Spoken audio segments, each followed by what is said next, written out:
6 o'clock news starts now, and for now, the news is weather. The reason we are here, it's a tornado warning. Le lirez-vous? Le lirez-vous?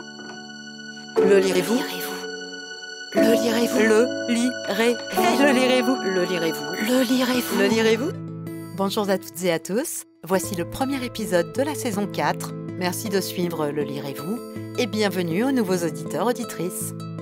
Aujourd'hui, je vais vous parler du dernier roman de Régis Geoffrey, Dans le ventre de Clara. Ce roman, c'est une vraie pépite, l'horreur à l'état pur. Et je l'ai refermé en frissonnant. Il retrace les 9 mois de grossesse de celle qui a porté dans son ventre le XXe siècle tel qu'on le conçoit en Occident, avec cet événement capital, unique qu'a été la Shoah, cette décision d'exterminer tout un peuple, nous dit Régis Geoffrey. Alors oui, on parle ici de Clara. Mais qui est Clara? Clara, c'est la mère d'Adolf Hitler, carrément. Et Régis Geoffrey a pris le parti de nous raconter sa grossesse du début à la fin, sans jamais nommer ce fils.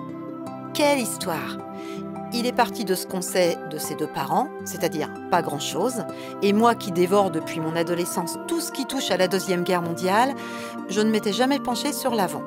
Alors Clara, elle épouse son oncle. Enfin, en vrai, c'est un cousin, mais elle l'appelle mon oncle tout du long, c'est assez dérangeant, mais ça amplifie l'histoire.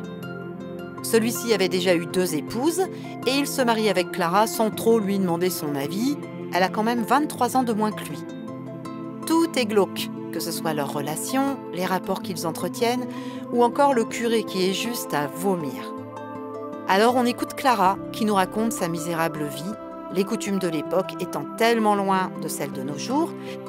Elle nous raconte la puissance de l'Église qui est personnifiée par l'ignoble abbé Prost, son mari, les voisins, tout ça dans ce contexte historique bien lourd. Ce qui m'a énormément plu, c'est que Clara, en nous racontant sa vie, on comprend tout le monde. Les premières femmes d'Alois Hitler, son mari, sa sœur, et elle écrit dans un cahier, en cachette, puis sur un tableau noir.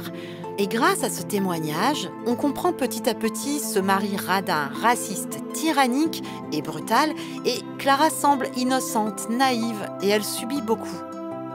Durant son récit, il y a des digressions qui apparaissent par simples mots, puis par phrases entières, digression vers l'Holocauste, et c'est posé là comme ça, en plein milieu des histoires qu'elle raconte, alors ça surprend, ça terrifie, ça met mal à l'aise, ça donne l'impression qu'elle a une conscience inconsciente de cet être terrible qu'elle porte en elle.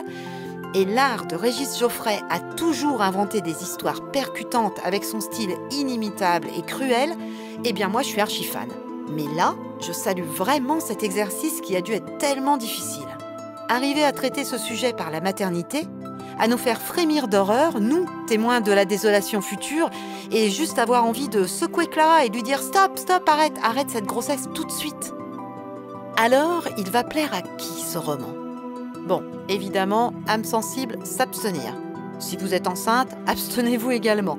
Mais si vous êtes féru de l'écriture de Régis Geoffrey, si vous aimez lire sur cette période, si vous avez envie de ressentir des émotions contradictoires et de plonger dans ces pages sans pouvoir en décrocher, alors foncez. Foncez parce que ça, c'est du roman qui change. C'est une de mes pépites de l'année, un de ces romans où on se sent spectateur impuissant. Et quand on parle du drame le plus terrible de l'histoire, c'est pas rien.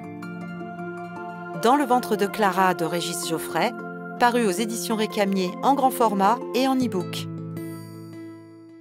Si vous avez aimé cette chronique, je vous invite à laisser plein d'étoiles sur la plateforme où vous l'écoutez et à partager l'épisode autour de vous. Merci du fond du cœur d'avoir écouté jusqu'au bout. Prenez soin de vous et à bientôt. Ciao!